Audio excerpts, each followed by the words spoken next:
চলে আসলাম অনেক দিন পর একটা লং ভিডিও নিয়ে। অনেক দিন কিন্তু তোমাদের সাথে লং ভিডিও শেয়ার করা হয় না, সময় হচ্ছে না, বড্ড ব্যস্ত আছি। জীবনের একটা নতুন অধ্যায় শুরু করতে চলেছি।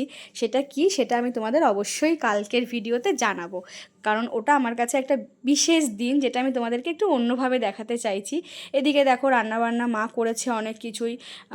মাছ দিয়ে মাছের ঝোল করেছে, পেঁপে দিয়ে আলু দিয়ে, এদিকে আর একটা হচ্ছে মাছের ঝোল।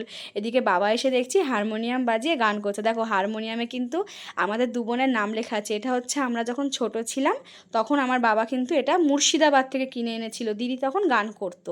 আর আমার বাবা কিন্তু খুব সুন্দর গান করে, তোমরা ভিডিওতে অবশ্যই দেখেছো। এদিকে আমি ঘর মোছার জন্য রেডি। সব কিছু আজকে ঘরে পরিষ্কার করেছি, কারণ কালকের থেকে ওই যে বললাম আমার একটা নতুন জীবন শুরু হতে চলেছে। সেটা অল্প দিনের জন্য হলেও কিন্তু সেটা আমার কাছে একটা বড় অ্যাচিভমেন্ট। আমি কোনোদিন ভাবতে পারিনি যে আমার জীবনে মানে এই দিনটা আসবে। সবাই তো সব কিছু জীবনে ভেবে উঠতে পারে না। যাই হোক, কালকে শেয়ার করব। দেখো ওয়েদারটা কত সুন্দর, আমার এত ভাল লাগছিল। দেখি ছাদে যাই আমার বাবা মা কী করছে দেখতে, তারপরে এসে দেখো তোমাদেরকে দেখাচ্ছি। এত সুন্দর, কিন্তু এই এত সুন্দর ওয়েদার আবার দেখতে দেখতে বৃষ্টি নেমে যায়, আবার রোদ উঠে যায়। এখন কিন্তু সন্ধে 6টা অবধি প্রায় রোদ থাকে, ভাবা যায়। দেখো এত সুন্দর ওয়েদারে একটু ভিডিও না করলে হয়? আর যেহেতু কালকে আমার অনেক ব্যস্ততার দিন শুরু হচ্ছে প্রায় 1 মাস ধরে, তার জন্য আজকে আমি সব কিছু গোছাতে গোছাতে কাজ সারতে সারতে বড্ড বেলা হয়ে গেছে। এদিকে স্নান করে চলে এসেছি ঠাকুর ঘরে পুজো দিতে। যেহেতু আজকে বুধবার, তাই ভাবলাম মা ব্যস্ত আছে, আমি পুজোটা আমিই দিই। তার জন্য আমি দেখো পুজো দিয়ে দিলাম। আর এই যে হচ্ছে আমাদের মা লক্ষ্মী। কেমন লাগছে আমাদের ঠাকুর ঘরটা। এদিকে বড় মা আছে, তোমরা সবাই অবশ্যই কমেন্ট করে জানাবে যে কেমন হয়েছে।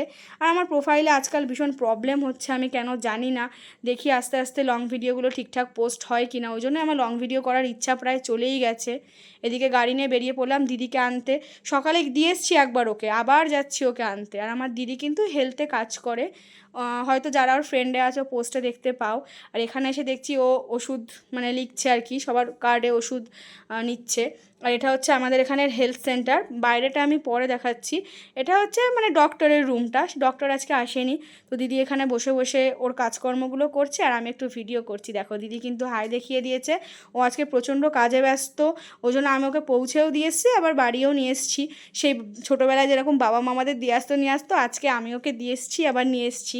এদিকে ও কাজকর্ম কমপ্লিট করে ফেলেছে, ওষুধ নিয়ে নিয়েছি। দেখো এটা হচ্ছে আমাদের এখানের হেলথ সেন্টার। ওখানটা আছে প্রাইমারি স্কুল, আর এদিকে আছে ইংলিশ মিডিয়াম স্কুল। এই দুটো স্কুলেই কিন্তু আমরা দুজনেই ছোটোবেলায় পড়েছি। সব কিছুই আমাদের প্রায় বাড়ির কাছেই বলা চলে, খুব ভালো মানে ব্যবস্থাপনাগুলো।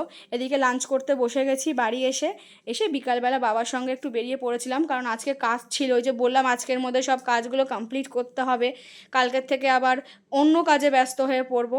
আর এদিকে দেখো রাস্তায় দুজনে মিলে যাচ্ছে শপিং করতে। তোমরা কি চিনতে পারলে? মা আর দিদি যাচ্ছিলো শপিং করতে, আর আমি আর বাবা যাচ্ছিলাম একটু কাজে। ওয়েদারটা খুব সুন্দর, কিন্তু মনে কিন্তু একটা ভয় ছিল যে বৃষ্টি না নামে। তো এখানেই ভিডিওটা এন্ড করছি। আবার কালকে নতুন ভিডিও